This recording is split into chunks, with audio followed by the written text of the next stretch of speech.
नमस्कार, आदाब, सत श्री अकाल मेरे दोस्तों। आ गया आपका होस्ट और दोस्त प्रतीक सिंह लेकर के प्रमुख तथ्यों के साथ आपका संविधान का अगला क्लास। और मोहे रंग दे बसंती बसंती रंग दे बसंती बसंती रंग दे बसंती बसंती रंग दे बसंती। आइए, क्यों रंग दे बसंती? क्योंकि आज मैं बहुत ही रंग मिजाजी मूड में हूँ, क्योंकि आज मुझे बहुत खुशी हो रही है कि बहुत सारे क्वेश्चंस अभी हम लोग बैठ बैठ करके देख रहे थे प्रीवियस ईयर के शिक्षक भर्ती कला संकाय के पेपर का, व्यापम के पेपर्स का, टीईटी का पेपर्स का। तो जितना हम लोगों ने जितना भी अब तक पढ़ाया है, उस पढ़ाए हुए में से एक भी सिंगल क्वेश्चन मुझे ऐसा नहीं दिखा जो उस कॉन्सेप्ट से ना बन पाए, जितना टॉपिक पढ़ा है उसके आधार पर। तो ये खुशी हुआ कि हाँ, हम सही दिशा में पढ़ा रहे हैं और हम खुद उसको क्रॉस चेक किए हैं बच्चों के लिए। तो बच्चों को बहुत ज़्यादा फायदा मिलेगा एग्जाम में, अगर बच्चे सिंसियरली होकर पढ़ रहे हैं। तो आप जो पढ़ रहे हैं, तो हमारे पढ़ाने में कोई कमी नहीं है। अब आपके पढ़ने में आप देखिए कि कमी है कि नहीं। अगर आप ईमानदारी से पढ़ रहे हैं तो हर एक क्वेश्चन आपको यहीं से आता हुआ मिलेगा, इस एग्ज़ाम में दिखेगा। और बहुत खुशी होता है यार, लगता है जब बच्चों को हम पढ़ाए हुए यहीं से एग्ज़ाम में आए, फंसे, बच्चों को समझ विकसित हो। मेन मुद्दा तो ये है। अरे एग्ज़ाम में मत भी आए, मैं तो बोलता हूँ, मेरे दिल का बात बता रहा हूँ, आपको अगर समझ विकसित हो रही है ना, तो आप खुद से खोज कर पढ़ लेंगे जो एग्ज़ाम में आना है वो। मन मुद्दा कि आप उस विषय में रुचि तो पैदा हो। पहले मन तो करे कि मैं संविधान छूँ भी। वो रुचि जगाने वाला जो रियल काम करता है वो होता है एक वास्तविक टीचर। और अगर मैं थोड़ी सी भी रुचि आपके संविधान के प्रति बना पाया होऊंगा तो मेरे उसी में सफलता है दोस्तों। आइए हम आते हैं आज की क्लास में। सर, पॉलिटी वीडियो क्लास का शिक्षक भर्ती कला संकाय का वीडियो नंबर 12 हम पढ़ने जा रहे हैं।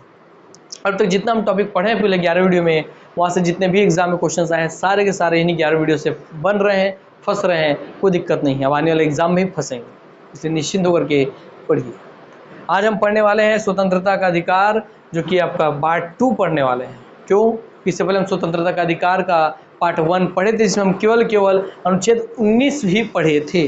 सोचिए आप, मतलब हम स्वतंत्रता का अधिकार को कितने व्यापक स्तर पढ़ रहे हैं कि केवल एक क्लास हो गया केवल अनुच्छेद 19 एक के ऊपर। अनुच्छेद 19 पे कवर हो गया, और फिर भी 19 अभी खत्म नहीं हुआ है, बहुत सारी चीजें भी और भी देखना है 19 में, इसमें भी देखेंगे आप। तो सोचिए अनुच्छेद 19 ही 2 क्लास चल रहा है अभी। तो सोचिए आप अपने किस स्तर पे पढ़ रहे हैं, तो कैसे एक भी क्वेश्चन छूटेगा, तो उसी को हम देखना है दोस्तों। तो ये है स्वतंत्रता के अधिकार का पार्ट 2, अनुच्छेद 19 से लेके 22 तक है स्वतंत्रता का अधिकार। और ये पार्ट 2 है ना, उसके इसलिए पार्ट 2 लिखा है, कोई अलग से संविधान में से कुछ पार्ट 2 नहीं है। ठीक, तो आप जानते हैं सर, टोटल संविधान में 22 भाग है, जिसमें से आपको हर बार शुरुआत में मैं भागों के नाम याद करवाता हूँ। तो आइए, टेबल हमारा पूरा हो गया था। तो आज की क्लास में हम कोई नया इसके आगे याद नहीं करेंगे, इतने कोई अब रिविजन करते हैं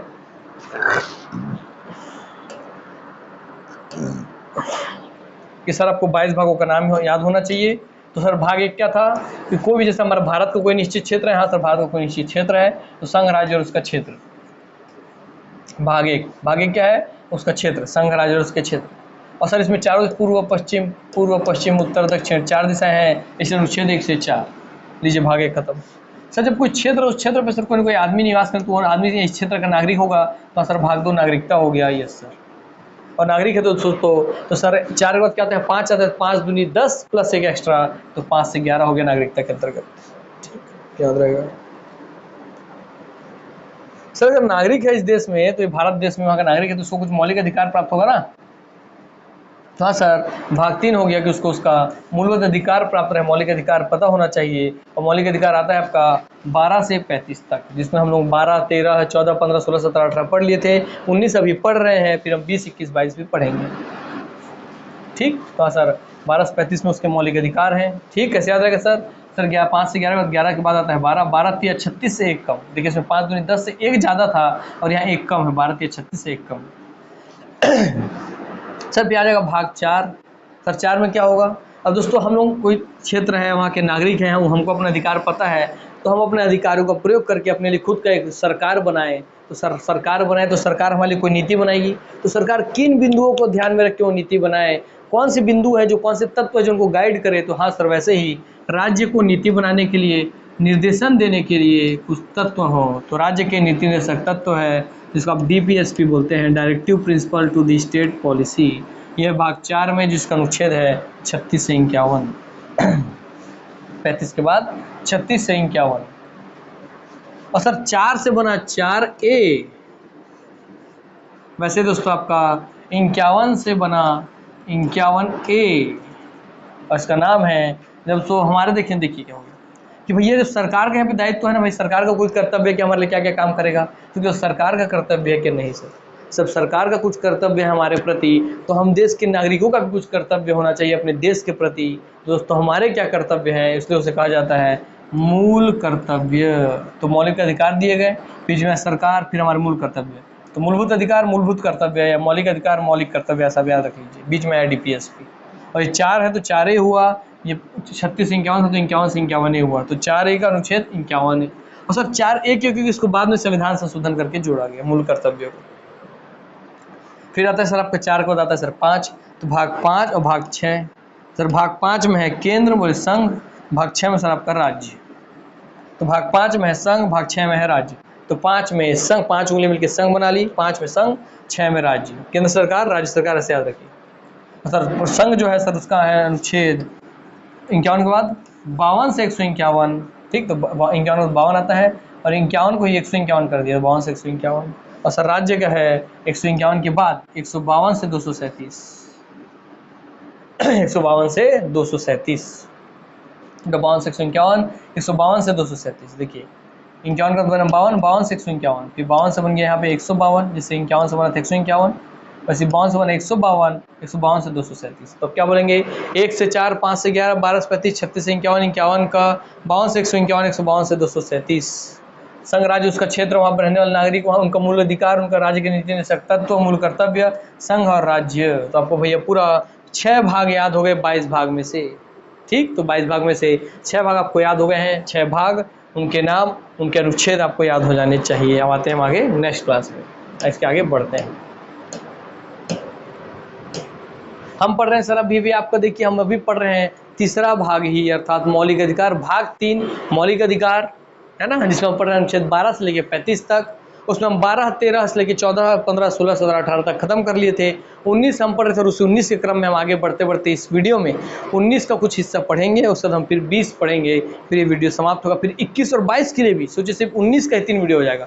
इससे पहले एक वीडियो, अभी वाला एक वीडियो, सिर्फ आप सोचिए मौलिक अधिकार के ऊपर ही आपका कितना हो गया, आपका मौलिक अधिकार तो बहुत सारा हो जाएगा। सिर्फ सोचिए आपके व्यक्तिगत स्वतंत्रता वाले भी आपको 3 वीडियो हो जाएगा, है ना। आपको व्यक्तिगत स्वतंत्रता था, नागरिक स्वतंत्रता और जीवन की स्वतंत्रता, ठीक। चलिए, तो मौलिक अधिकारों का वर्णन हम करते हैं। सर इसमें आपको बताइए मौलिक अधिकार में सबसे पहला अधिकार क्या था, सर हम पहले समान होंगे दुनिया में तब तो कोई बात करेगा। तो सर समानता का अधिकार पहला था 14 से 18 तक, जिसको हम पढ़ चुके हैं। सर समानता के बाद हमको स्वतंत्रता चाहिए, तो सर दूसरा अधिकार होगा स्वतंत्रता का अधिकार 19 से लेकर 22 तक, जिसमें हम लोग केवल समानता के अधिकार पे ही केवल 19 अनुच्छेद का ये क्लास पढ़ चुके हैं। 19 और 20 का आज पढ़ेंगे, और 21 22 का एक और पढ़ेंगे, मतलब कि स्वतंत्रता के अधिकार पे हम लोग 3 क्लास पढ़ेंगे। तो बताइए जब हम इस स्तर पे पढ़ाई करें तो कैसे कोई क्वेश्चन छूटेगा यार। जब हम मेहनत में जी चोरी नहीं कर रहे हैं तो एग्जामिनर कैसे आपको क्वेश्चन में जी चोरी कर देगा, है ना। तो हम जब इतना मेहनत कर रहे हैं तो आप भी जी जान लगा करके मेहनत कीजिए मेरे दोस्त। तो स्वतंत्रता का अधिकार 19 से 22, इसी को आज हमें पढ़ना है।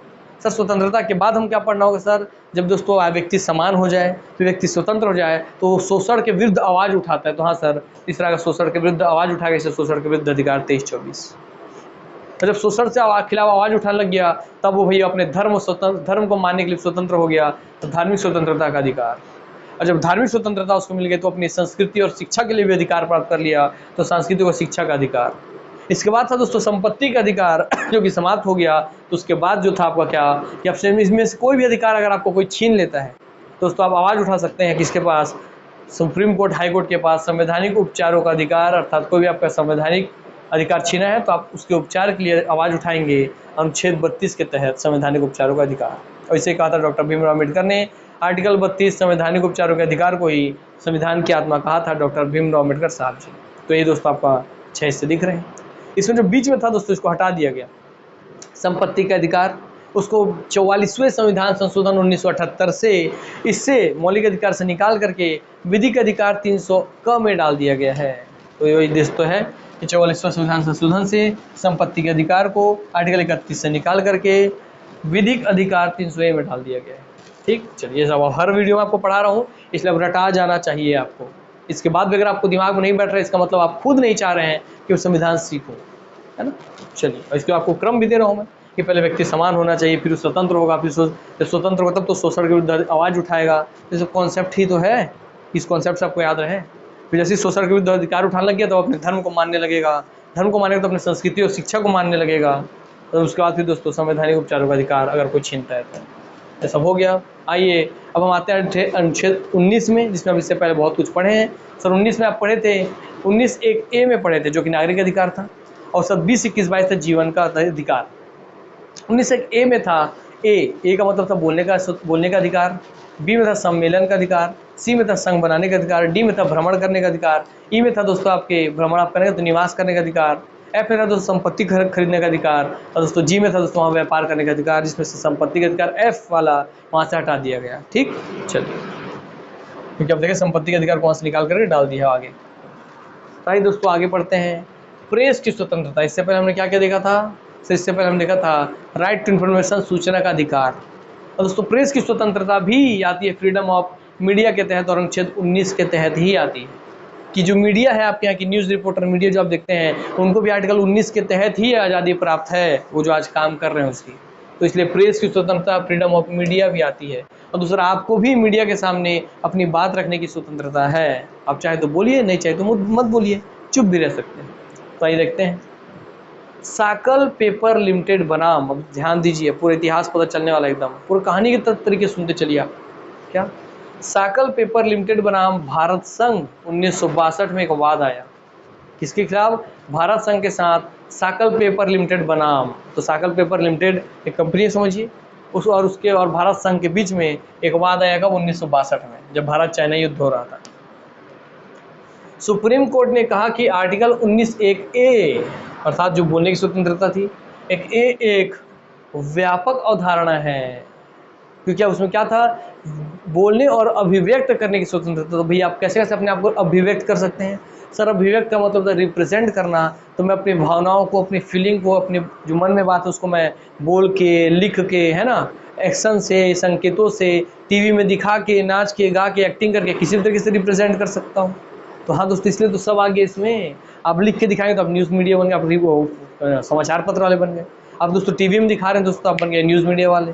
इस तरीके से यही तो इसके अंतर्गत आ जाता है। यस, तो यही बोला सुप्रीम कोर्ट ने, बोला साकल पेपर लिमिटेड बनाम भारत संघ 1962 के बाद में सुप्रीम कोर्ट ने कहा कि आर्टिकल 19(1)(1) व्यापक अवधारणा है। सुप्रीम कोर्ट ने कहा कि अपने विचारों के साथ साथ किसी दूसरे के विचारों को भी अभिव्यक्त करने की स्वतंत्रता इसमें निहित है, कि आप अपने विचार अभिव्यक्त करने के साथ साथ दूसरे के विचारों को भी अभिव्यक्त कर सकते हैं। इसकी स्वतंत्रता आपके पास है। प्रेस की स्वतंत्रता के भीतर, और जो प्रेस की स्वतंत्रता है फ्रीडम ऑफ मीडिया, इसके भीतर सूचना का प्रकाशन, सभी स्रोतों तक पहुंच, विक्रय तथा प्रचार एवं कर्मचारियों को नियुक्ति आदि सम्मिलित है। अर्थात जो मीडिया है दोस्तों, उसको अपनी सूचना को वो प्रकाशन कर सकता है, सभी स्रोतों तक वो पहुंच जाए ऐसा काम कर सकता है, उसको बेच सकता है, उसका प्रचार कर सकता है, अपने कर्मचारियों की नियुक्ति कर सकता है। इसलिए सब चीज़ आ गई किसके अंतर्गत? प्रेस की स्वतंत्रता भी आ गई अनुच्छेद 19(1)(a) के तहत, 19(1)(a) की बोलने की स्वतंत्रता के तहत, बोलने और अभिव्यक्त करने की स्वतंत्रता के तहत, वाक्य एवं अभिव्यक्ति की स्वतंत्रता के तहत। ठीक, इसको शुद्ध से लिखा जाए हिंदी में तो 19(1)(a) का मतलब है वाक एवं, वाक माने बोलना होता है, वाक एवं अभिव्यक्ति की स्वतंत्रता। अभिव्यक्ति कि भाई आप बोल दीजिए, तो दोस्तों आप अपने आप को अभिव्यक्त कीजिए, लिख करके, डांस करके, नाच के, गा के, जैसा मन वैसा। फिर आते हैं मीडिया पे। तो मीडिया को हम दो भागों में विभक्त कर दे सकते हैं। कौन से दो भाग हैं? आइए देखते हैं। पहले ये से क्वेश्चन देख लीजिए। ठीक, तो आपके शिक्षक, शायद शिक्षक भर्ती वाले जो मेरे भाई बंधु है, उनके प्रीवियस ईयर में क्वेश्चन देखिए। बोला ना, हर एक जगह जब हम पढ़ा रहे हैं वहाँ से तुरंत वो क्वेश्चन डाल दे रहे हैं, जिससे आपको पता होना चाहिए कि भाई हाँ यार, यहीं से तो क्वेश्चन आ रहे हैं, यहीं से तो क्वेश्चन आते आए हैं आज तक। तो हम लोगों को क्यों नहीं पता चलता कि कहाँ का क्वेश्चन बनेगा? इसलिए डाला कि देखिए, आप जो थ्योरी पढ़ रहे हैं उसको पढ़ने सुनने के बाद आपसे क्वेश्चन ये बन रहे हैं कि नहीं, आप खुद जाँच लीजिए ना अपनी तैयारी। इससे अच्छी तैयारी क्या होगी कि आपको पहले कॉन्सेप्ट सिखाया जा रहा है और फिर वही जाँच लिया जा रहा है क्वेश्चन दे करके कि आपको पता है कि नहीं उसका आंसर। तो आइए देखते हैं, भारतीय संविधान के किस अनुच्छेद में प्रेस की स्वतंत्रता दी गई है? आंसर आप सबको पता है दोस्तों, 19(1). तो डी हो गया, अनुच्छेद 19(1) के तहत दी गई है। ठीक, तो जो मेरे शिक्षक भर्ती वाले एग्जाम वाले हैं, चाहे कोई भी व्यापम वाले हैं, चाहे कोई पीएससी वाले, किसी भी पोस्ट में दोस्तों इन्हीं जगहों से क्वेश्चन आपको देखने मिलता है। अब आते हैं मीडिया। मैंने बोला मीडिया दो प्रकार के होते हैं, तो देखिए मीडिया कौन से दो प्रकार के हैं। सर एक है आपका परंपरागत मीडिया, जिसमें आते हैं टीवी, रेडियो, अखबार एक्सेट्रा, और एक है दोस्तों मीडिया आपका सामाजिक या सोशल मीडिया, जिसमें आप देखते हैं फेसबुक, ट्विटर, ब्लॉग्स एक्सेट्रा। तो दो प्रकार की मीडिया में हम बांट सकते हैं, जहां हम सूचनाओं का प्रसार होता है, सूचनाएं फैलती हैं, सूचनाएं हर कोने कोने तक जाती हैं। तो इनके माध्यम से टीवी, रेडियो, अखबार और इन सब माध्यम से, जो कि परंपरागत पुराने माध्यम है। और अब सूचनाएं तो इनके माध्यम से और तेजी से फैलने लग गई हैं, जिसको बोलेंगे अब परंपरागत हो गए तो हो गए सामाजिक तरीके से। इसमें आपका सोशल नेटवर्किंग साइट्स आते हैं, फेसबुक, ट्विटर और जो आपका इंस्टाग्राम, व्हाट्सएप, ये सभी आ जाते हैं। ठीक दोस्तों, इसमें आपको तो पता है ट्विटर सर अब आज के देश में अपने आप में ट्विटर पे ही सरकार चल जा रही है ना। ट्विटर पे जो काम हो रहा है उसकी सूचना हो रही है, ट्विटर पे जो काम हो रहा है उसका फोटो डल जा रहा है, ट्विटर पे हर बात का जवाब दिया जा रहा है। तो ट्विटर तो अपने आप में एक सरकारी प्लेटफॉर्म की तरह काम करने लग गया। ट्विटर का इतना ज़्यादा रोल हो गया सोचिए शासन व्यवस्था में। कोई आदमी कुछ समस्या हो रही है, ट्विटर मैसेज कर रहा है, उसका समस्या समाधान कर दे रही है सरकार। कितनी अच्छी बात है, सोचिए कितना फास्ट है। और यही ट्विटर एक भयानक रूप में भी आ जाता है, यही फेसबुक, यही व्हाट्सएप एक भयानक रूप में आता है कि कुछ गलत वीडियो लोग बनाते हैं खुद से, है ना। पहले का कोई पुराना वीडियो उसको ले लेंगे, ये वीडियो एडिट करके बना लेंगे, और उस वीडियो से हिंदू मुस्लिम दंगे भड़काने में, धार्मिक हिंसा भड़काने में, आपस में लोगों को लड़वाने में, लोगों को बांटने में, विभक्त करने में, अलग अलग करके राज करने में उसका यूज़ करते हैं। और ये बहुत तेज़ी से इन सोशल नेटवर्किंग साइट्स के और इनके माध्यम से फैल जाती है। इनके माध्यम से तो फिर भी उनका प्रसार कम है, पर इनके माध्यम से तो अटूट प्रसार हो जा रहा है, क्योंकि यहाँ प्रामाणिकता की तो जांच होती ही नहीं है, जिसका मन जो वो डाल दिया। हाँ, इसलिए इन सब चीज़ को ध्यान में रखना बहुत जरूरी है। इसलिए सरकार ने इन सब की जवाबदेहिता भी सुनिश्चित की है। वर्तमान सरकार, बीजेपी सरकार ने इसके ऊपर भी काम किया है कि अब अगर आपके पास कोई भी ऐसा कंटेंट होता है जो देश की कभी भी एकता, अखंडता, संप्रभुता, भाईचारावाद इस सबको नुकसान पहुंचा रहा है, तो उस वीडियो के बारे में अगर हम जानकारी मांगे कि वो वीडियो कौन डाला है, तो आपको उसकी जानकारी देनी होगी। और अब यहाँ पे आपको कंप्लेंट रेड्रेसल ऑफिसर बैठाए जाने लग गए इसी ऑफिस में, है ना। कि कोई भी कंप्लेंट आती है आपके पास तो उसको आप तुरंत उसका समाधान दीजिए। ठीक है, तो हाँ सर याद रखेंगे।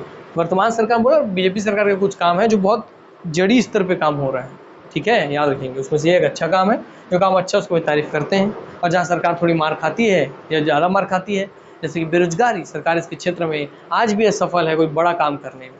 इसलिए दोस्तों उस पर बुराई करेंगे तो सरकार की अच्छाई जो है वो अच्छाई बताइए, बुराई जो है बुराई बताइए। यही तो है दोस्तों एक निष्पक्ष, कि आप किसी के पक्षधर नहीं है। अच्छा तो अच्छा बोलिए, बुरा है तो बुरा बोलिए। जो काम अच्छा उसको अच्छा, जो बुरा है बुरा। तो इससे आप ऑटोमेटिकली खुद बहुत हल्का महसूस करेंगे। आप किसी के पक्ष लेके चलेंगे तो ऑटोमेटिक आप एक तरफ झुक जाएंगे और एक वजन आपके शरीर पे रहेगा। आपको दिखता नहीं है ये वजन, मगर आप मानसिक तौर पे ग्रसित रहते हैं, दिमागी तौर पे ग्रसित रहते हैं।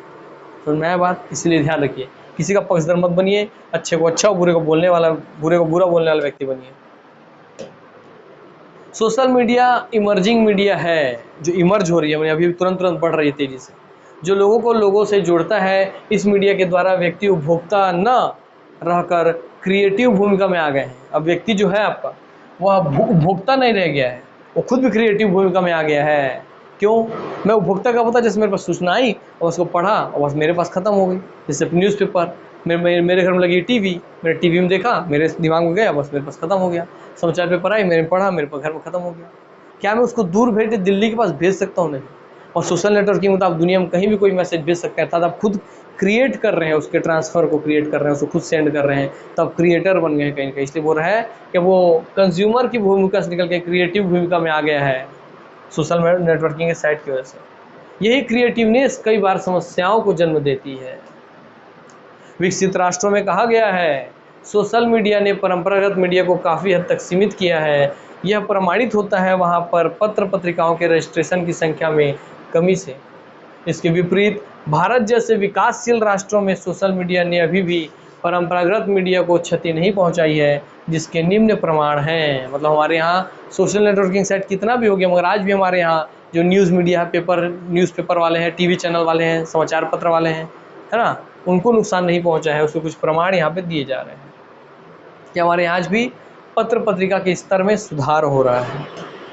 प्रत्येक भाषा में उपलब्धता है हमारे आज भी पत्र पत्रिकाओं की। इसका मतलब कितने लोग मांगने वाले हैं, डिमांड है, तो डिमांड है तो सप्लाई होगा। यस, पत्र और पत्रिका की सरल उपलब्धता आदि, अर्थात पत्र पत्रिका हमको आसानी से मिल जाते हैं हर जगह। इसका मतलब उतना डिमांड है तभी तो लोग रख रहे हैं अपनी दुकान में उसको। यस, यह प्रमाणित होता है आए दिन रजिस्ट्रेशन की संख्या में बढ़ोतरी, हर दिन अभी भी पेपर लेने वालों की संख्या में बढ़ोतरी हो रही है। हाँ भाई, तो उनकी बढ़ती प्रतियों की संख्या से, और हर कंपनी के न्यूज़पेपर की छापने की संख्या बढ़ रही है, प्रिंटिंग की संख्या बढ़ रही है, तो इससे साबित तो होता है कि आज भी हमारी क्या जो परंपरागत मीडिया है, पत्र, समाचार पत्र, न्यूज़ मीडिया, टीवी, रेडियो वाले, उनमें आज भी क्षति नहीं पहुंची है सोशल नेटवर्किंग की वजह से, उसका ये प्रमाण है।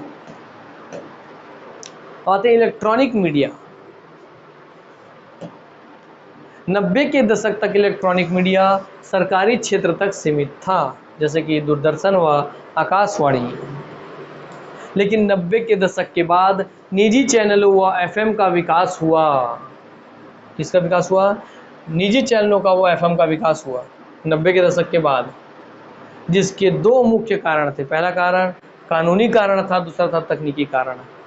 कानूनी कारण के कानून ने भैया परमिशन दे दिया कि भाई निजी लोग भी इसमें चैनल अपने चला सकते हैं, जहाँ जब स्टार प्लस देखते हैं, बहुत सारा सोनी वोनी देखते हैं, सब निजी कंपनी है। और तो तकनीकी कारण कि टेक्नोलॉजी आसानी से इतनी डेवलप हो गई थी कि लोग प्राइवेट वाले भी इसको चला सकें। यस, तो कानूनी कारण और तकनीकी कारण दोनों को वजह अब ये 90 के दशक के बाद निजी चैनलों एफएम का ही विकास होने लग गया। कानूनी कारण था, कानूनी कारण में सुप्रीम कोर्ट के एक निर्णय 1995 में कहा कि, ये बात याद रखिएगा कि क्या कानूनी कारण था। चल दोस्तों, लाइट गोल हो गया है, लाइट आएगा तो क्लास आगे का रिकॉर्ड कर देंगे, ठीक। चलिए,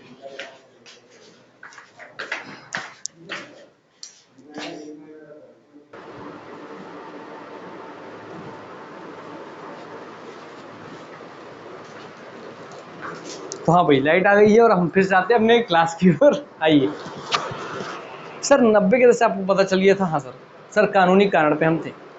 सर क्या कारण थे? तो दो कारण थे 90 के दशक के बाद कि आपकी इलेक्ट्रॉनिक मीडिया बढ़ गई, तो थे कानूनी कारण, दूसरा था तकनीकी कारण। तो कानूनी कारण क्या थे, ये देखिए। कानूनी कारणों में सुप्रीम कोर्ट के एक निर्णय 1995 में कहा, क्या कहा कि फ्रीडम ऑफ अवेयरनेस एक सार्वजनिक संपत्ति है। तो फ्रीडम ऑफ अवेयरनेस, देखिए कितना सारा टर्म देख रहे हैं, freedom of speech, freedom of media, freedom of awareness.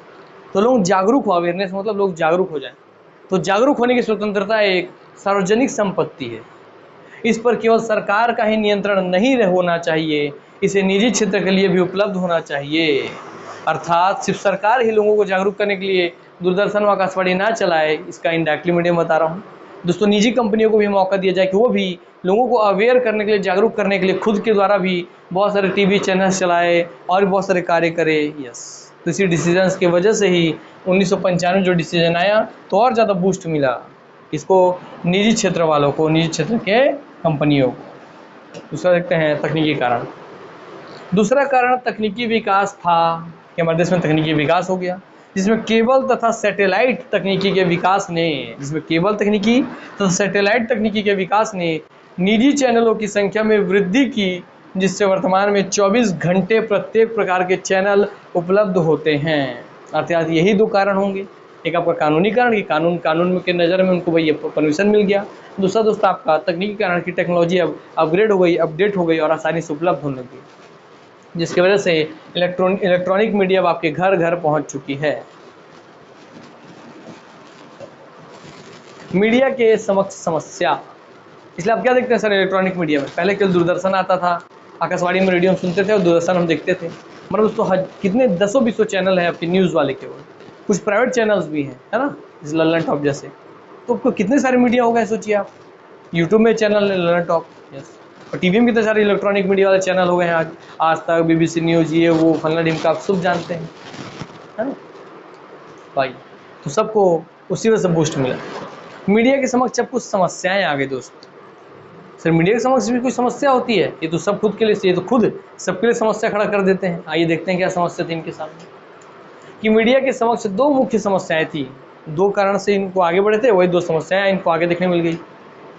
TRP, target rating point. अब आज पहली बार देख रहे हैं कि TRP का फुल फॉर्म क्या होता है? बोलते हैं TRP के लिए काम करते हैं, कोई भी टीवी चैनल TRP के लिए काम करता है। अर्थात जो व्यक्ति जो देखना चाहता है उसको वही दिखाइए। अर्थात आप टारगेट कीजिए कि कोई व्यक्ति क्या देखना चाहता है। 500 लोगों में से अगर 300 लोग ये खिलवाड़ी देखना चाहते हैं तो आप खिलवाड़ी चीज़ें दिखाइए। आप टारगेट कीजिए किसी संख्या पर कि क्या देखना चाहता है, क्या सुनना चाहता है, वही टारगेटेड रेटिंग पॉइंट, और उसके आधार पर रेटिंग मिलेगी और रेटिंग के आधार पर आपको कुछ पॉइंट मिलेंगे। इसी को बोलते हैं TRP, टारगेट रेटिंग पॉइंट। दूसरा की समस्या पेड न्यूज़। ठीक है, अब दोनों देख लीजिए। टीआरपी, तो टीआरपी बढ़ाने के लिए वर्तमान चैनल सनसनी फैलाते हैं। मैंने बोला ना कि टीआरपी बढ़ाना, क्योंकि इसका नाम ही दे दिया भैया। देखिए आपका टारगेट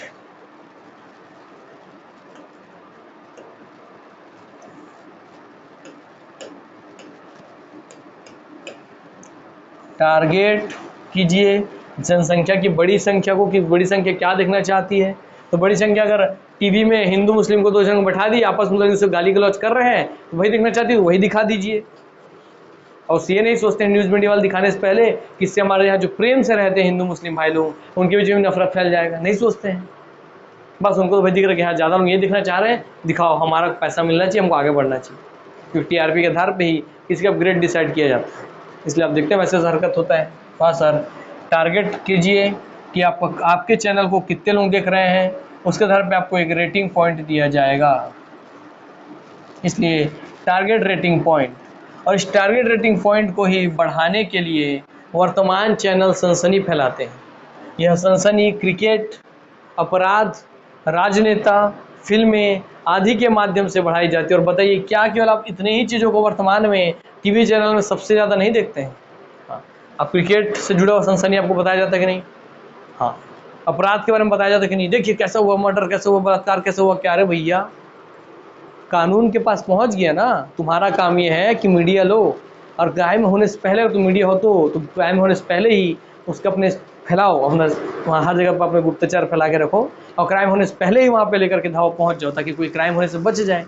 तुम तो जिस लड़की का इज्जत लूट गया, उसके इज्जत के सामने तुम कैमरा लेकर खड़े हो जाते हो। तो बताइए आपका क्या कहना है? क्यों जो लोग यही जान रहे थे उसको भी तुम पता करवा दिए, है ना? इसलिए ऐसा नहीं करना चाहिए। तो हाँ भैया, अपराध, राजनेता, बस दिन भर किसी न किसी नेता को ले लेगा, और कन्हैया कुमार को ले लेगा, इधर और किसी बीजेपी वाले नेता को ले लेगा, आपस दोनों को आपस में गाली गलौज करवाएगा, लड़वाएगा, झगड़वाएगा, यही काम बढ़िया है। फिल्में ये अपवादित, इस फिल्म का बाइकआउट कीजिए, हैशटैग बाइकआउट ब्रह्मास्त्र, हैशटैग बाइकआउट ये वो 3-5। साउथ फिल्में बेस्ट, ये फिल्में, अरे क्यों भाई, सब तो साउथ ईस्ट नॉर्थ ईस्ट में क्यों बांट रहे हो आप इंडिया को भाई? पूरा इंडिया है, पूरा इंडिया है। ये क्या है, साउथ इंडस्ट्री की मूवी बढ़िया, अब बॉलीवुड खत्म। अरे भाई क्यों पूरा इंडिया की मूवी है ना, क्यों आप दिमाग में डाल रहे हो कि साउथ मूवी अच्छी, नॉर्थ मूवी खराब, बॉलीवुड खराब? ये सब क्यों डाल रहे हैं मानसिकता में लोगों के? उनको स्वतंत्र छोड़िए ना, कोई पक्ष मत लेने दीजिए ना। जो मूवी देखेंगे अच्छी लगेगी उसको अच्छा कहेंगे, खराब लगेगी खराब कहेंगे। आप क्यों है उनकी मानसिकता पहले से डिसाइड करने वाले? आप उनको क्यों मानसिक तौर पे गुलाम बना रहे हैं अपनी न्यूज़ चैनल के माध्यम से? तो आपको भी समझना होगा दोस्तों कि आप भी इन न्यूज़ चैनल के माध्यम से गुलाम मत बनिए मानसिक तौर पे, है ना? आप खुद किसी चीज़ की रिसर्च कीजिए, तह तक जाइए। आइए, तो हमें फिल्में आदि के माध्यम से बढ़ाई जाती है टीआरपी, जिसमें स्वास्थ्य व शिक्षा जैसे मुद्दों को गौर किया जाता है। बताइए आपके खुद भारत में कितने ऐसे चैनल हैं जिन चैनलों में आपके बहुत ही अच्छे तरीके से पूरा मैथ्स समझाया जाता हो, बहुत ही अच्छी तरीके से पूरा साइंस पढ़ाया जाता हो, साइंस के बहुत सारे अच्छे टर्मिनोलॉजी बताए जाते हैं, बताया जाता है बादल कैसे बनते हैं, बादल का निर्माण कैसे होता है, बादल पूरा हर दिन मतलब शिक्षा से जुड़े हुए, साइंस के रिसर्च से जुड़े हुए, न्यू टेक्नोलॉजी से जुड़े हुए, प्रौद्योगिकी से जुड़े हुए चीज़ों के बारे में बताया जाता है। मैं बोल रहा हूँ जीरो नील बट्टे सन्नाटा, एक ऐसा चैनल है जो 100% बच्चों के शिक्षा, उनको व्यक्तित्व विकास के लिए, बौद्धिक विकास के लिए कोई चीज़ चला रही हो, नहीं है। टीआरपी के बढ़ने से विज्ञापन की उपलब्धता बढ़ जाती है। क्यों? अब देखिए टीआरपी क्यों बढ़ाती है, वही चीज़ एक लाइन बता दिया कि जैसे ही टारगेट रेटिंग पॉइंट बढ़ता है, इसका मतलब समझिएगा, मान लीजिए मैं पॉइंट बनाता हूँ स्टार रेटिंग, है ना? हाँ, ये पॉइंट बनाता हूँ, मान लीजिए मैं ऐसे, और मैं बना लिया, ठीक है, स्टार बना लिया, स्टार, ये भी स्टार, ये भी स्टार। मैं बोला जिस चैनल को 10 लाख लोग देखते हैं उसको 1 स्टार, जिसको 20 लाख देखे, 30 लाख देखे, 40 लाख देखे, जिसको 50 लाख देखे उसको 5 स्टार। अब बताइए, अगर मेरे को अपने कंपनी का एडवर्टाइजमेंट करना है तो मैं किसको दूंगा भाई? जाहिर सी बात है, जहाँ सबसे ज़्यादा लोग देख रहे हैं जिस चैनल को, मैं उसी को वो दूँ। तो मैं कैसे डिसाइड करूँ किस चैनल को भैया 50 लाख लोग देख रहे हैं? तो उसी के लिए मैंने डिसाइड किया ना कि 50 लाख लोगों का टारगेट करने के लिए, कि कौन चैनल 50 लाख लोगों को देखते हैं, कौन सा चैनल, उसके लिए मैंने एक रेटिंग पॉइंट बना दिया। रेटिंग नहीं, 1 स्टार की रेटिंग, 2 स्टार की रेटिंग, 3 स्टार की रेटिंग, 4 स्टार की रेटिंग, 5 स्टार की रेटिंग। हाँ सर, और पॉइंट हो गए उसमें, 5वां पॉइंट, चौथा पॉइंट। हाँ, तो जितना ज़्यादा मेरे देखने वाले, मेरा टीआरपी होगा, टारगेट रेटिंग पॉइंट, मेरे पास उतने ज़्यादा मेरे देखने वाले, मेरे चैनल को देखने वाले कंज्यूमर होंगे, उपभोक्ता होंगे। और मैं वो इतने ज़्यादा लोग क्यों देखते हैं मेरे चैनल, क्योंकि मैं इंटरटेनमेंट दिखाता हूँ, मैं न्यूज़ नहीं बताता, मैं नाच गाना दिखाता हूँ। हाँ सर, तो इसलिए मेरे जब ज़्यादा व्यूवर हैं तो बस अगर मेरे को एडवर्टाइजमेंट करना है तो मेरे को क्या फ़र्क पड़ता है कि तुम भैया अच्छा दिखा रहे हो, तुम खराब देखो, मेरे को उससे कोई फ़र्क नहीं पड़ता। मेरा मुद्दा ये है कि अगर मैं कोई कंपनी में मुझे अपना सामान बेचना है तो मैं ऐसे चैनल को ही दूंगा अपना सामान का एडवर्टाइजमेंट करने के लिए जिसको सबसे ज़्यादा लोग देखते हैं, और जिसका टीआरपी ज़्यादा है उसी को सबसे ज़्यादा लोग देख रहे हैं। इसलिए भैया उसी को, जिसकी टीआरपी सबसे ज़्यादा है, उसको विज्ञापन की उपलब्धता बढ़ जाती है, और जिसको एडवर्टाइजमेंट मिलता है, विज्ञापन मिलता है, उसको उतना पैसा मिलता है कि आप एक बार मेरा विज्ञापन दिखाएंगे 1 लाख रुपया, 2 बार दिखाएंगे 2 लाख रुपया, तो आदमी लेता है भैया, दिखाते रहता है भैया। ठीक, तो टीआरपी के बढ़ने से विज्ञापन की उपलब्धता बढ़ती है और उस विज्ञापन एडवर्टाइजमेंट दिखा दिखा के लोग पैसा कमाते हैं। ये उपलब्धता मीडिया के व्यवसायीकरण को दिखाती है कि कैसे हमारे देश का मीडिया अब व्यवसायीकरण बन गया, अर्थात एक व्यापार बन गया है। उसका जो मेन आत्मा था कि हर एक न्यूज़ लोगों तक फैलाना, लोगों को अवेयर करना, फ्रीडम ऑफ अवेयरनेस जो सुप्रीम कोर्ट ने कहा था, उससे हट करके हो गया है फ्रीडम ऑफ मीडिया करण, मतलब फ्रीडम ऑफ बिजनेस करण, अपने मीडिया को बिजनेस करण कर दिया गया पूरा, है ना। वर्तमान मीडिया कॉरपोरेट जगत अधिक से अधिक लोगों तक पहुंचाता है। तो वर्तमान मीडिया कॉरपोरेट जगत अधिक से अधिक लोगों तक पहुंचाता है। ठीक, अब समझ गए भैया अच्छे से, भली बात ही। अब पेड न्यूज़ क्या है भैया, आप देख लीजिए टीआरपी। अब दूसरा देखिए पेड न्यूज़। पेड न्यूज़ क्या है?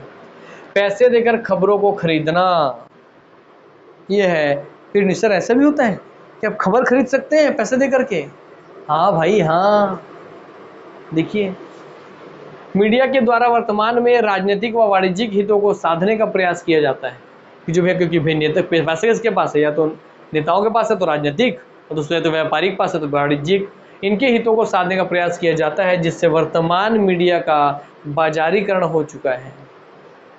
यह स्पष्ट होता है एक ही खबर को अलग अलग चैनल पर अलग अलग तरीके से दिखाया जाता है। इस चीज़ से बताइए, अगर मैं इंसान हूँ, मेरे को चाकू मारा गया से पेट फाड़ दिया गया, तो सब में क्या दिखाना चाहिए कि प्रतीक सिंह थे, है ना, प्रतीक सिंह थे। ठीक भैया, उनको क्या किया गया, वो इस जगह के थे, उनका नाम ये था, ये जगह काम धाम करते थे, पूरा में डिटेल दिया गया, उनको इस जगह पे इतने वारदात पे इतने लोगों ने इस तरीके से चाकू घुसाया, पेट को सीधे फाड़ दिया, न्यूज़ यहीं खत्म। इसमें कुछ और हो सकता है कि नहीं, मगर मीडिया क्या करेगी, नहीं, आइए हम आपको दिखाते हैं कि किस तरीके से, क्योंकि इसका व्यवसाय राजनीतिकरण हो गया। कैसे?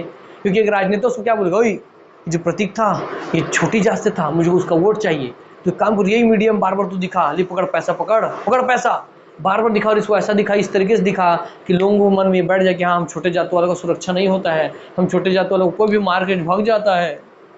ले हो गया भैया, पैसा दे करके पूरा न्यूज़ अलग अलग तरीके से दिखाने के लिए बना दिया। न्यूज़ वही दिखा रहे हैं कि नहीं, प्रतीक सिंह जो ऐसा ऐसा फला डिंगो करते थे, उनके पेट में चाकू डाल गया, डाला गया, मगर क्यों डाला गया, क्योंकि वो एक छोटे वर्ग कुल के आदमी थे, उनको भेदभाव की वजह से मार दिया गया। इन छोटे लोगों की सुरक्षा खतरे में है क्या? छोटे जात वालों की सुरक्षा खतरे में है क्या? बड़े जात वालों की जान खतरे में है क्या? ये क्या वो? अरे भैया, ओ भैया क्या कर रहे हो, क्यों देश को बर्बाद कर रहे हो भाई? बस ऐसे ही सवाल आपके मन में आने चाहिए, मज़ा नहीं आना चाहिए उनकी न्यूज़ में, है ना। सत्यता से ज़्यादा दोस्तों उसमें कहानियाँ होती हैं। ठीक, तब समझ रहे होंगे कि पेड न्यूज़ कैसे बनता है। कोई बिजनेसमैन उस तरीके से ही बहुत सारी न्यूज़ को खरीदता है। ठीक है, आप भैया लीजिए, मेरा एडवर्टाइजमेंट लीजिए और इस तरीके से दिखाइए कि आने वाले समय में अगर आपको पूरा इंटरनेट अच्छे से चलाना है तो सबसे सस्ता सबसे बढ़िया इंटरनेट है जियो। देखिए इसका ये रेटिंग इतना अच्छा है, इसका रुका रेटिंग इतना अच्छा है, इसका ये वो फला का, रिलायंस, एयरटेल, ये वो, टाटा, बिरला, अंबानी, कोई भी किसी के बारे में भी कुछ भी कर सकते हैं मीडिया।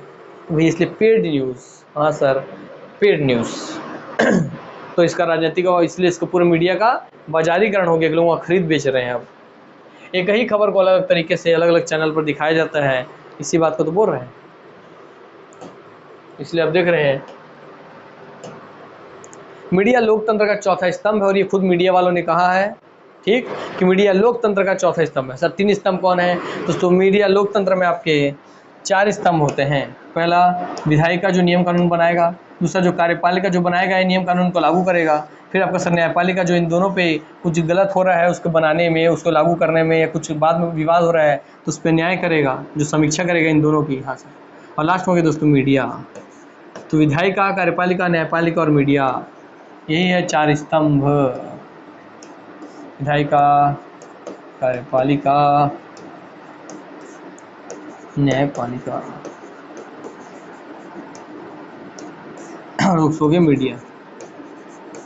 तो इसको सोचा गया था कि चौथा आधार स्तंभ बना के हम उतारेंगे, जिससे लोग अधिक जागरूक होंगे, अवेयर होंगे, हमारे तो अलग ही दिशा में ले गया है। ठीक, चलिए, मैं ये नहीं कह रहा कि सारे न्यूज़ मीडिया सही है, हमारे अधिकांशतः ऐसे ही है ना। चलिए, तो ये आपको यही चार स्तंभ है, 1 2 3 4, इसलिए इनको मीडिया को चौथा स्तंभ कहा जाता है आपके लोकतंत्र का। तो मीडिया लोकतंत्र का चौथा स्तंभ है। अगर यह खुद समस्याओं से घिर जाएगा एवं अपने उत्तरदायित्व को पूर्ण नहीं करेगा, खुद ये समस्याओं से घिर जाएगा कि मैं पैसा मिल रहा है, चलो मैं काम कर लेता हूँ, इनके लिए मेरे को ये करना है, ये कर लेता हूँ, या नेता बोले ये न्यूज़ नहीं दिखना चाहिए, नहीं दिखा रहा है, तो खुद समस्याओं से घिर जाएगा, खुद अपने उत्तरदायित्व को पूर्ण नहीं करेगा कि सत्य दिखाना चाहिए, नहीं दिखाएगा, तो एक सच्चा लोकतंत्र स्थापित नहीं हो पाएगा। क्योंकि ये भैया सबके दिमाग को ध्रुवीकृत कर रहा है, अपने हिसाब से बना रहे हैं। साथ ही मीडिया पर अंकुश सरकार के द्वारा लगाया गया तो विचार अभिव्यक्त बाधित हो जाएगा, और सोचेंगे ऐसा मीडिया से अच्छा तो सरकार उन पे पाबंदी लगा दे। तो अगर ऐसा करेगा तो जो बचे कुछ अच्छे मीडिया चैनल जो सही में सत्यता दिखाते हैं, जो लोगों को जागरूक करते हैं, तो उसको वैसे मीडिया को भी नुकसान हो जाएगा, इसलिए सरकार ऐसा नहीं करती है। तो इससे मीडिया पर अंकुश सरकार के द्वारा लगाया गया तो विचार अभिव्यक्त बाधित हो जाएगा, कैसे मीडिया जो विचार अभिव्यक्त करता है लोगों का, वह बाधित हो जाएगा। इसलिए 42वें संशोधन के द्वारा प्रेस की स्वतंत्रता पर अंकुश लगाया गया और 44वें संशोधन के द्वारा समाप्त कर दिया गया। अब इसका भी कहानी सुन लीजिए। दो चीज़ें सर, एक है 42वां संविधान संशोधन, एक है सर आपका 44वां संविधान संशोधन। 42वां संविधान संशोधन, 44वां संविधान संशोधन। जो 42वां संविधान संशोधन 1976 है दोस्तों, 44वां संविधान संशोधन 1978 है मेरे दोस्त। ठीक दोस्तों, 76 से पहले आते हैं 1975। 75 में इंदिरा गांधी सरकार ने आपातकाल लगा दिया। अब आपातकाल में लोगों को पकड़ पकड़ के जेल में डालने लग गया, मार मार के लोगों का हाथ पैर तोड़ दिए। तो न्यूज़ मीडिया उस समय अच्छी थी, तो इसको रिकॉर्डिंग कर करके दिखाती थी। इसीलिए क्या किया गया कि 42वां संविधान संशोधन ला करके संविधान में ही बदलाव करके प्रेस की स्वतंत्रता पर अंकुश लगा दिया गया। इससे 42वें संविधान संशोधन 1976 से जैसे इंदिरा गांधी सरकार हटी, फिर दूसरी सरकार आई, तो दोस्तों वहाँ पे 44वां संविधान संशोधन 1978 करके इसमें जो गलत गलत चीज़ें थी उसको फिर से रद्द कर दिया गया, तो उसे अंकुश को समाप्त कर दिया गया। किससे? 44वां संविधान संशोधन से। यही है कहानी। ठीक, यही है कहानी आगम जानी। माननीय मनमोहन सिंह जी का कहना है कि मीडिया सेल्फ रेगुलेटिंग बॉडी बनाए। मीडिया क्या करे? मीडिया पे एक सेल्फ रेगुलेटिंग बॉडी बनाए। ठीक है ना, कहने का मतलब मीडिया खुद को रेगुलेट करे, नियंत्रित करे, ऐसी एक बॉडी बनाए। ये बात किन्होंने कहा था? माननीय मनमोहन सिंह ने कहा था कि मीडिया खुद के लिए, खुद पे नियंत्रण रखने के लिए एक ऐसी बॉडी बनाए जो पूरे मीडिया को रेगुलेट करे, नियंत्रित करे। हो गया। आईपीसी 124 1A देशद्रोह। देखिए, इंडियन पिनल कोड, ठीक है, भारतीय दंड संहिता के धारा 124 की 1A के तहत देशद्रोह आता है। आईपीसी 124 1A देशद्रोह आता है। आईपीसी की यह धारा 1857 के गदर के समय बनाई गई थी, अर्थात 1857 की जो क्रांति थी ना, मंगल पांडे जी वाली, यस यस यस यस, उसी समय आईपीसी की यह धारा बनाई गई थी 124 1A देशद्रोह। यह उसी समय धारा बनाई गई थी। याद रखिए, अभी वर्तमान में भी विवाद में रहा है और इससे क्वेश्चन देखने मिल सकता है। गारंटी आने वाले समय में इससे आपको क्वेश्चन देखने मिलेगा। इसी में इसी क्यों सीजीपीएससी और स्टेट पीएससी और व्यापम और शिक्षक भर्ती में क्यों दोस्तों, यूपीएससी में भी इससे क्वेश्चन देखने मिलेगा। ठीक, जो आईपीसी 124 1A देशद्रोह का वाला जो धारा है दोस्तों, 1857 में, जब 1857 की क्रांति की थी भारतीयों ने अंग्रेजों के खिलाफ, तो अंग्रेजों ने उस समय नियम बनाया था कि जो भी हमारे खिलाफ आवाज उठाएगा उसको देशद्रोह के मामले में अंदर कर दो। तो क्या इसी भी क्वेश्चन उठता है कि क्या अभी भी हम अंग्रेजों के गुलाम हैं? तो आंसर है नहीं। तो जब अब हम अंग्रेजों के गुलाम नहीं हैं, तो उनके द्वारा ये बनाया हुआ आर्टिकल, आईपीसी की धारा, ये कानून क्यों नहीं रद्द कर दिया जाता? क्यों वर्तमान की सरकार आज भी इसका प्रयोग करती है, चाहे कांग्रेस हो चाहे बीजेपी हो, एक हथियार के रूप में, एक डराने के रूप में, एक धमकाने के रूप में? क्यों इसको उपयोग किया जाता है एक संसाधन के रूप में? मैंने बोला ना, दोनों ही करते हैं, कांग्रेस बीजेपी हर कोई पार्टी करती है। तो क्यों करते हैं भाई? इस धारा में कहा गया है कि क्या कहा गया इस धारा में कि सरकार के विरुद्ध किसी प्रकार की सामग्री छापेंगे अगर आप, तो इसका मतलब क्या कि देखिए आप समाचार पत्र को धमका दी कि सरकार के विरुद्ध छापें, चलिए जेल में आपका न्यूज़ एजेंसी बंद। सरकार की विरुद्ध अगर आप प्रसार कर रहे हैं, आलोचना करना है, अपराध की श्रेणी में आता है। अर्थात आप सरकार के विरुद्ध कोई सामग्री छाप रहे हैं, उसका प्रसार कर रहे हैं, उसमें आप आलोचना कर रहे हैं सरकार का, तो अपराध की श्रेणी में आता है। इसके लिए आजीवन कारावास तक की सजा दी जा सकती है। अब सोचिए जो इतना भयानक नियम है और वो आज तक है, तो क्या कोई हिम्मत करेगा कि उस सरकार के खिलाफ कुछ छाप सके, उसको प्रसार कर सके, मतलब फैला सके, उस सरकार के कामों को आलोचना कर सके? क्योंकि सरकार तो उसको अपराध की कैटेगरी में डाल के आजीवन कारावास दे देगा, पूरे जीवन भर के लिए आपको जेल में डाल देगा। इसीलिए ये एक हथियार के रूप में उपयोग किया जाता है। इसलिए बार बार सुप्रीम कोर्ट बोलता है कि बार बार इस पर नियम कानून उठती हैं कि इस धारा को रद्द कर देना चाहिए, अब अंग्रेजों के हम गुलाम नहीं हैं। ठीक, और हर सरकार, जो भी सरकार है, सब इसका एक हथियार की तरह प्रयोग करते हैं कि देखो मेरे खिलाफ बेटा तुम कुछ छापे, कुछ बतियाए, कुछ बुराई किए, ये अंदर की बात तुम बाहर उजागर किए, हम तुमको तुरंत IPC 124(1)(a) की धारा देशद्रोह लगा करके अंदर डाल देंगे जीवन भर के लिए। इसके हथकंडे हथियार की तरह उपयोग होता है। अब समझ में आ रहा सच्चाई आपको? गांधी जी, तिलक विनायक सेन, गांधी जी, तिलक विनायक सेन, आशीष नंदी आदि पर कार्यवाही हो चुकी है। इसी के तहत IPC 124 के तहत ही इन सब पे बोले आइए कि आपका कार्यवाही हो गई है। इसका मतलब क्या, क्यों देशद्रोही थे? नहीं।